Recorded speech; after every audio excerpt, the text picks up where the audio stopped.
DE, what have you done? Alright friends, this here is Dante, the brand new Warframe, and in my opinion also the best Warframe that we've gotten in a long time, and that even though the last couple of Warframes were already pretty good.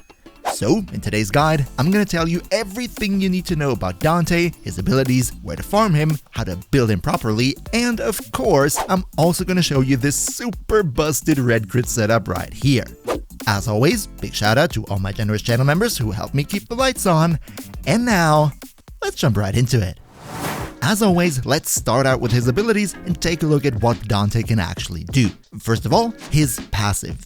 This one is really nice, because Dante has an exalted weapon called Noctua, about which we're going to talk here in a minute, but what this thing does is it automatically scans enemies for your codex, meaning you will no longer need Helios, and this is the big part, against every enemy that is already fully scanned, your status chance will be increased by 50%, and as we will see, this will come in handy big time.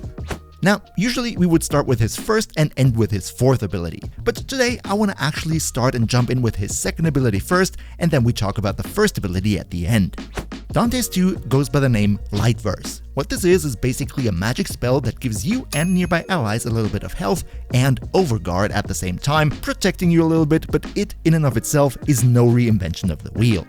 His third ability is called Darkverse, and this is a damage dealing spell with guaranteed bleed status effect to enemies in a certain AoE cone in front of you. This is definitely already nice, but the damage in and of itself in isolation is nothing to write home about. However, now we come to his big twist, and that would be his fourth ability, Final Verse. Final Verse is sort of an ultimate ability which changes in effect depending on what the last two verses were that you cast before that. You can see that with a little symbol in the bottom right of the screen. See, if the last two spells that you casted were two light verses, what will happen is your 4 will cast the skill Triumph. This will give you and nearby allies a big HP buff, a big overguard chunk, and in addition to that, scoring kills and assists will give you a brief time interval in which the overguard actually regenerates. This is the skill that keeps Dante alive.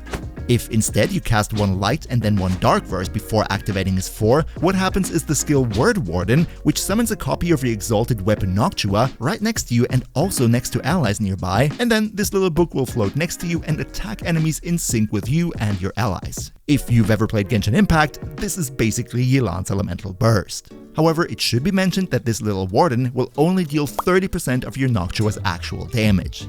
If you cast one dark and then one light verse before activating your 4, what happens will be Page Flight, which summons 3 Peregrines. These are like book type of birdie creatures that will fly around in the room and attack enemies, and at the same time draw their aggro towards them, so the enemies are less likely to attack you and your team. And what's more is, they also make that the enemies are more vulnerable to your status chance. And finally, if you cast 2 dark verses in a row and then activate your 4, oh boy! This one is your room nuke. This is incredibly strong, so let's talk about it. What happens after 2 dark verses then followed by your 4 is Tragedy. What Tragedy does is it takes all the damage over time that the enemies have suffered and deals that damage in one big blow back to them in a large AoE with an additional damage multiplier. And yes, what I said is all damage over time that they have suffered. Not only the damage over time that came from your other abilities, no, all damage over time. That means slash, heat, toxin, electricity, from abilities, from weapons, from everywhere. With this skill, you can clear entire rooms of thickly armored steel path enemies. It's really crazy. So much for his abilities 2, 3, 4. However, now let's actually talk about his first ability that I teased initially, which would be summoning his exalted weapon Noctua. See, the Noctua is a tome type weapon, meaning it's a secondary and it's this sort of book type weapon that we've already seen with the Whispers in the Wall update. In contrast to other exalted weapons, however, this doesn't drain energy per second while you have it out, but it drains energy per shot that you fire.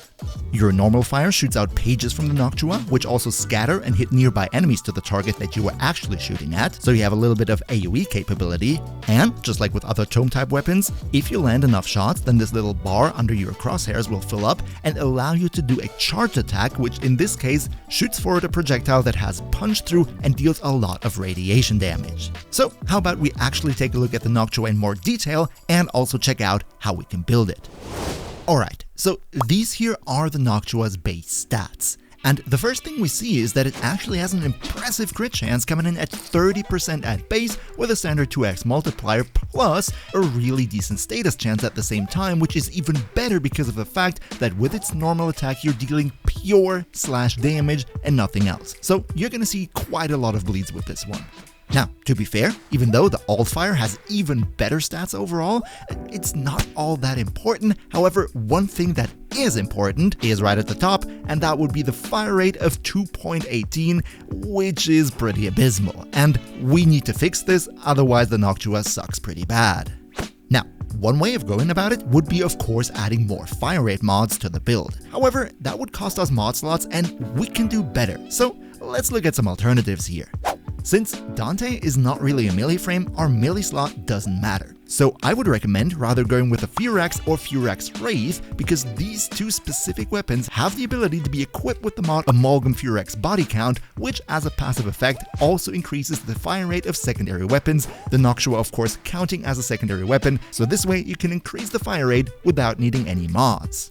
Then, what you could do is go for a companion that has at least 1200 shields, because in this case, you can equip them with Reinforced Bond, which gives you another 60% fire rate in addition.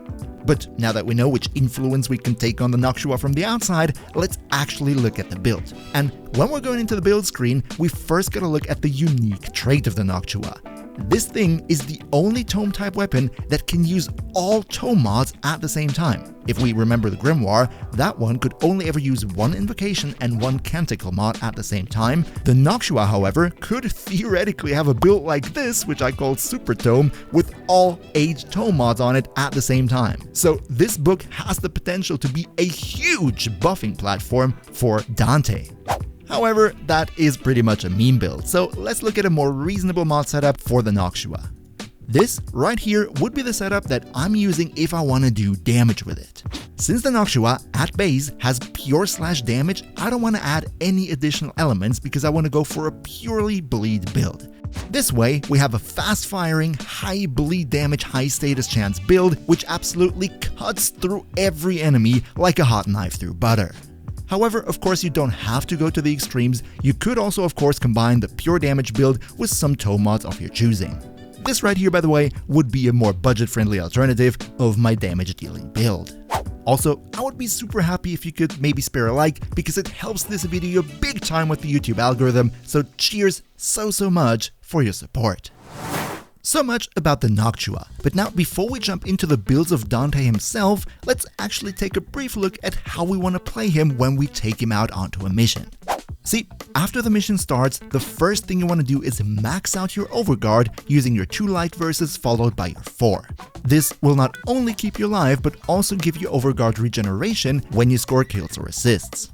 Then, once you enter combat, make sure that both your flying books are out to distract the enemy, as well as your warden next to you, because even though it just deals 30% of your Noctua's damage, that's still free damage and also some status application. These two should be on all the time. And then, how you actually deal damage to the enemies will be completely up to you. One option would be that you use your Exalted Noctua to deal the main portion of your damage, in which case you want to build it for actually damage and not just put all the tome mods onto it. Or, what you could alternatively do is deal most of your damage with your AoE nuke capabilities, in which case you would probably use your Noctua more like a tome mod platform for purely buffing potential, inflict a lot of damage over time effects with your weapons and your Dark Verse, and then cast your 4th ability to deal the big AoE nuke. This is how I personally play him and how I would recommend to play him, but now let's finally take a look at what you're all here for, and that would be the builds. Starting out with something very budget friendly, because I know that some of you might not be that far into Steel Path just yet, or simply don't want to spend that many forma on a build.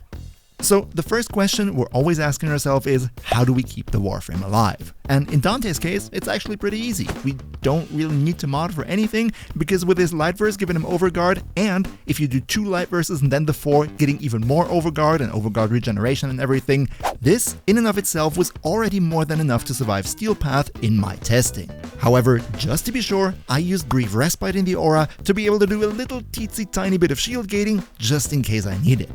Then, since Dante is such a skill-heavy Warframe who casts a lot of skills, right, we need to ask ourselves, how do we keep the energy up to be able to do all of that? And the answer here would be equilibrium. As we all know, equilibrium gives you energy every time you pick up a health orb. And in order to make sure that a lot of health orbs drop, what we do is we take a companion who is able to hit a lot of enemies, give them the mod since deconstruct, so every time we kill an enemy that has been hit by the companion before, we have a greatly increased chance of getting a health orb, therefore we get tons of energy, and that should be more than enough. Good examples for such companions would be, for example, the Panza Valpaphaila, because, you know, the Volpe pretty much drowns the entire room in viral procs, right? Or what you could also always do is Diriga with the Arc Coil mod, zapping nearby enemies, therefore also giving you a lot of health orbs when you kill them. And now that we have survivability and energy off the list, it's time to mod for the actual damage. And what I did basically here is going for a relatively well-balanced build between duration, efficiency, range, and strength. So I just went with normal intensify, that's it, then normal flow to give us more maximum energy, stretch and auger reach for more range, which is great because that means his slashes and also his ultimate ability, nuking the entire room, will reach even further away enemies, continuity for more ability duration, streamline for efficiency so we can be really sure that we're never gonna run out of energy, and finally, natural talent so we can cast our spells even faster. This build does not have any arcanes, no Excellence mod, and also no Archon shards, and it should handle Steel Path pretty decently. But now, how about we go all in? How about we crank that up to 11 to deal even crazier damage and nuke even more Steel Path enemies? Let's look at the really high investment version of this build now. In the aura again, I went with Brief Respite, but you are free to use whatever you want, maybe for example growing power to get even more ability strength. Then, for the survivability, we only rely on the ultimate and the light verses, and for the energy, we go with Arcane Energize and Prime Flow. This will make sure that we always have enough energy. Now, when it comes to damage, we really go all in. With Blind Rage, Transient Fortitude, Umbral Intensify, and even Power Drift. However, it should be said, you could exchange Power Drift for maybe Primed Sure-Footed to get that extra bit of security. And as if that's not enough, we also go for Molt Augmented, which adds another plus 60% ability strength on top. This is absolutely crazy, and you can also see the slashes here in the background. It is really out of this world. Then, to make sure we don't have to recast as often, we go with Prime Continuity and Augur Message, though if you want, you could leave Augur Message out and replace it with something else. And to make sure that our nuke hits as many enemies as possible, we go for Stretch and Augur Reach to get our range up to 175%. That really clears the entire map, just in case you were wondering. That right here would be the build. Feel free to just swap out any mod that you see fit. And now, since this is an all-in build, let's also take a look at the Archon shards. For Dante, you're actually pretty free what to do. If you don't want to use a mod slot for a natural talent, however, then I would absolutely recommend at least using 2 yellow Archon shards to give you more casting speed. With the Spellcaster build, you're going to perform a lot of casting animations, and you want to make sure that these are as quick as possible. In addition to these 2 yellows, I would recommend maybe going for more ability strength, so more damage and more overguard, or more duration so you don't have to recast that often. Let's also take a quick look at the helmet options, which is kinda interesting for Dante because he is one of the frames, just like Hero, who really don't actually need something. See, not only is his kit very well rounded, but also his entire playstyle revolves around him using his 2, 3, and 4, and you know, the 1 you kinda also don't want to subzoom over it because that's your Exalted Weapon. All in all, this makes it relatively hard to choose which skill you actually want to replace. But if you really want to use a helmet ability, then I personally would recommend throwing away his Exalted Noctua, and if you want some toe mods, just use the Grimoire as your regular secondary weapon. And when it comes to which skill you actually want to insert into his first spot, then my personal recommendation would be, of course, Roar, because, you know, Roar counts as damage to faction, therefore it double dips for damage over time effects, which hugely helps all his slashes that he inflicts with his various abilities. However, if you personally have other preferences, then absolutely go for it, and maybe if you like, let me know in the comments down below which helmet ability you chose. But alright. In the intro to this video, I showed you an absolutely ludicrous Red Crit build, so how about we actually talk about this right now.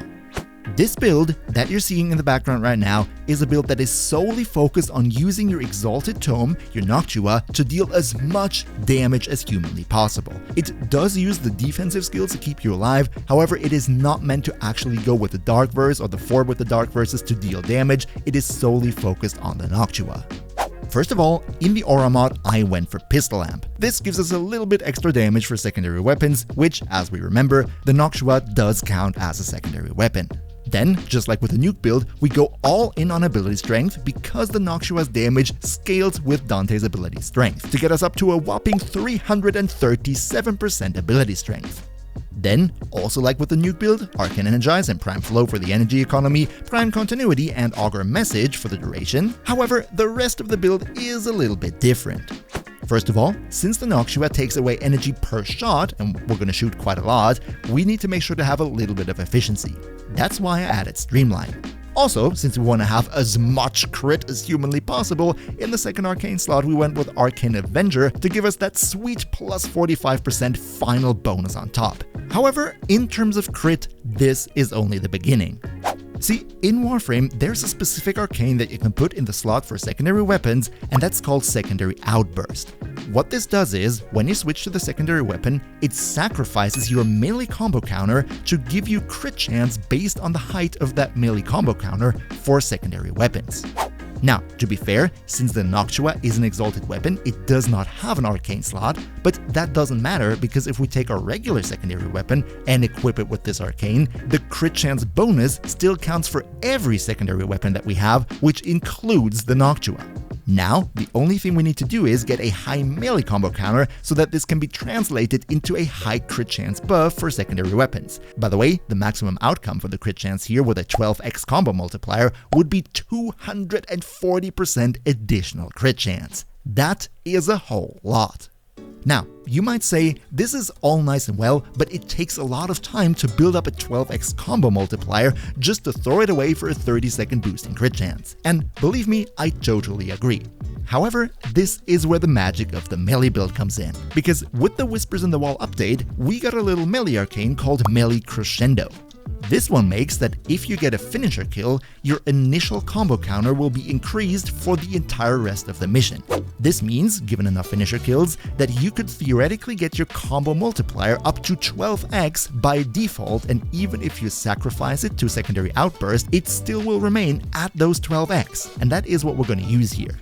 So, whichever melee weapon you use, equip it with Melee Crescendo, and now, when the mission starts, all we have to do is get enough finisher kills so that we are at a constant 12x combo multiplier, switch to our secondary weapon to activate the buff from Secondary Outburst, and then our tome will be blessed with a massive plus 240% crit chance, and we can just reactivate it all the time because our melee combo counter is constantly at 12x.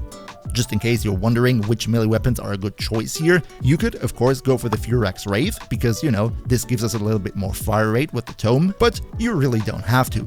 Another great option, for example, would be the Venka Prime, because those claws are the only melee weapon in the entire game that can go up to a 13x combo multiplier, meaning 260% crit chance bonus for the Noctua. However, if you don't have Melee Crescendo, and believe me, it's very expensive, if you don't have it, you might not want to buy it, you can also go for the second best option, which would be the Ceramic Dagger Incarnon, because with its Incarnon evolutions, you can get it up to a permanent 9x combo counter, with Riven of course even more if you have that. It is still pretty good, and you don't need the rare and expensive Melee Crescendo for it. Now, as to how we actually melee finish the enemy, what I do is I use the Vezarin Focus School, because the second ability of that Focus School pulls enemies in and opens them up for ground finishers. This counts as finisher and therefore stacks the Melee Crescendo up. Really very easy, as you also see in the background right here. Alright, let's also here look at the Archon Shard selection, which looks drastically different to the one in the Spellcaster/Room Nuke type of build. Here, we're all about increasing the damage from our Exalted Noctua as much as possible, which means we go all in with the orange Archon Shards for secondary weapon crit chance. Alternatively, if you don't want to invest that many orange Archon shards, of course, you can always go and just use the red ones, even though they give you a little bit less crit chance. But if you don't like to use any Archon shards at all, then don't worry, this build will still be very strong. Just one quick reminder, in case you actually go and use the orange Archon shards, you gotta make sure in order to stack those percentages with the crit chance, you actually kill enemies with heat damage. This shouldn't be any problem, just put heat damage on one of the weapons that you bring into the mission, but I just wanted to mention it so you don't forget. Now, if this all sounded good to you and you now want to get your own hands on Dante, then here is how you actually acquire him. The Dante update brought a new mission node called Armistice on Deimos. This is a disruption mission where you will get the blueprints for his components in the rewards after you complete your rotations. If, however, you get unlucky with the drops, then there's also a new resource called Vessel Capillaries, which drop in the mission and then you can take them, go to Lloyd in the Sanctum Anatomica, and exchange them for the blueprints that you need to build your own Dante. In order to even get access to the new Armistice mission, what you need to complete is the Whispers in the Wall quest as well as the Deadlock Protocol quest. You might be wondering, why Deadlock Protocol? Well, this comes basically down to the lore, because the new mission features Pavlos Granum, and he is introduced in the Deadlock Protocol quest, so that's why you have to finish that one as well. And just a little side note in terms of acquisition, since I'm part of the official Warframe creator program, Digital Extremes generously provided me with a full Dante set day one. So big thank you to DE for the support. And by the way, if you like Dante's Red Crit build, then also don't miss my Red Crit Mesa build right here, because she works very similar. Another big shout out to Niels V, Demon Lord Zell, Demon Emperor, Emperor Prime, Blind Waffle, Nost Linux Gaming, Lycan Shepherd, Turtle Pier, Shadow Soul, JPT Kochman, and all other generous channel members for your continuous support. We see each other, hopefully in the next one, and until then, as always, good loot.